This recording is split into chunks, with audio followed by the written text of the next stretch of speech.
నమస్తే, welcome to ప్రజారెడ్డి news. నేను మీ రణధీర్. ముఖ్యంగా ఫోన్ ట్యాపింగ్ వ్యవహారం అంతా కూడా ఒక రకంగా చెప్పాలంటే తీరం దాటిందని చెప్పుకోవచ్చు.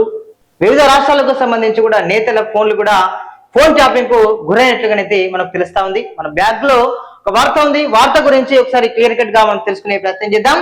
సరిహద్దులు దాటిన ఫోన్ ట్యాపింగ్ జాబితాలో తెలంగాణతో పాటు ఏపీ నేతల ఫోన్లు కూడా. ఏపీ కాంగ్రెస్ చీఫ్ షర్మిల కదలికలు సంభాషణలపై నిఘా.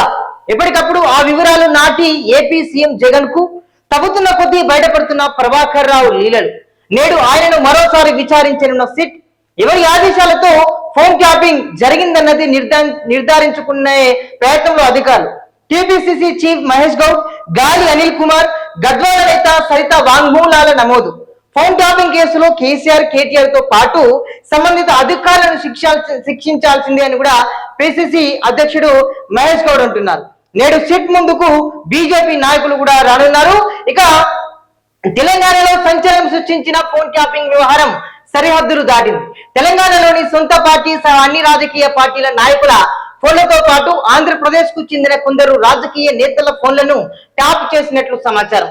తన ఫోన్ ను తెలంగాణ ఎస్ఐబి అధికారులు ట్యాప్ చేశారని ఏపీ కాంగ్రెస్ అధ్యక్షురాలు వైఎస్ షర్మిల గతంలోనే ఆరోపించారు. షర్మిల ఫోన్ తో పాటు ఆమె ఎవరెవరితో మాట్లాడుతుంటే వారందరి ఫోన్లను కూడా ఎస్ఐబి అబ్జర్వేషన్ లో పెట్టిందని సిట్ విచారణలో వెల్లడైనట్లు సమాచారం అయితే ఉంది. షర్మిలకు సంబంధించి ఒక కోడ్ నేమ్ వాడారని, ఆమె కదలికలు సంభాషణలు రికార్డ్ చేసి నాటి ఏపీ సీఎం వైఎస్ జగన్ కు పంపించారని తెలిసింది. తెలంగాణ కాంగ్రెస్ పార్టీలో చురుగ్గా పనిచేసే ద్వితీయ శ్రేణి నేతలు మొదలు రాష్ట్ర నాయకత్వం వరకు కూడా ఫోన్లను ట్యాప్ చేస్తారని కూడా మనకైతే స్పష్టంగా అర్థమవుతున్న పరిస్థితి. నిజంగా ఫోన్ ట్యాపింగ్ వ్యవహారం పట్లనైతే నిజంగా ఒక రాజకీయానికి సంబంధించిన ఒక వ్యక్తి యొక్క కదలికలు కానీ వారు ఏం చేస్తున్నారు, ఎలాంటి కార్యక్రమాలు చేస్తున్నారు, ఎలా ప్రజల్లోకి వెళ్తున్నారు, వాళ్ళని ఎలా మనం దెబ్బ కొట్టాలనేటువంటి ఒక ఉద్దేశంతో గతంలో ప్రభుత్వం ఏదైతే ఉందో ఆ ప్రభుత్వం ఇటు బీఆర్ఎస్ ప్రభుత్వం హయాంలో ఫోన్ ట్యాపింగ్ బాగా జరిగిందని తెలుస్తా ఉన్నది. అదేవిధంగా ఏపీ రాజకీయాల విషయానికి వచ్చినట్లయితే గతంలో వైఎస్ఆర్సీపీ ప్రభుత్వం అయితే ఉంది. ఆ ప్రభుత్వ హయాంలో కూడా తన చెల్లెలు ఇటు కాంగ్రెస్ పార్టీ అటు ఏపీ రాష్ట్ర అధ్యక్షురాలుగానైతే కొనసాగుతుంది.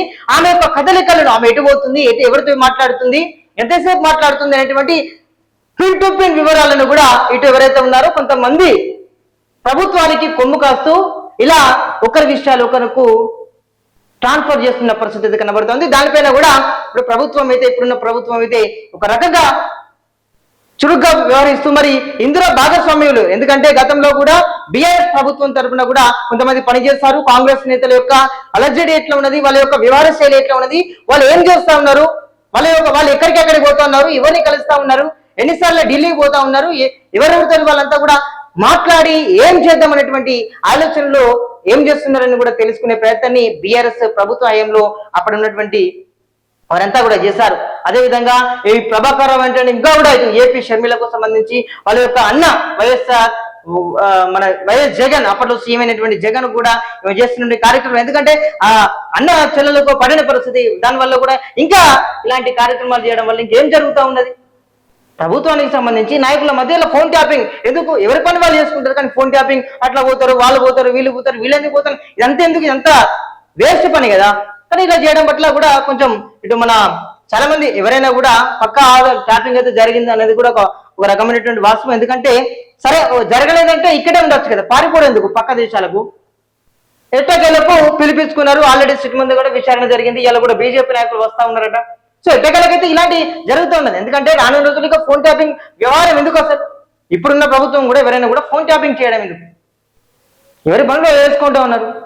సో దీనిపైన కూడా ఒక రకంగా చెప్పాలంటే ఇప్పుడున్నటువంటి కాంగ్రెస్ ప్రభుత్వం చేస్తా ఉన్నది క్లియర్ కట్ గా వాట్ ఈజ్ వాట్ అనేది, ఎవరు దొంగలు, ఎవరు మంచోళ్ళు అనేది కూడా, ఎవరు నిందితులు అనేది కూడా రానున్న రోజుల్లో ఇంకెవరు ఉన్నారు దీంట్లో, ఇంకా పైచే ఎవరు ఉన్నారనేది కూడా తెలుస్తుంది. సో ఇది పొరకుండా కంటే మరింత మంచి కంటెంట్తో మళ్ళీ కలుసుకుందాం. అంతవరకు సెలవు, నమస్తే. చూస్తున్నామండి ప్రజానాడి.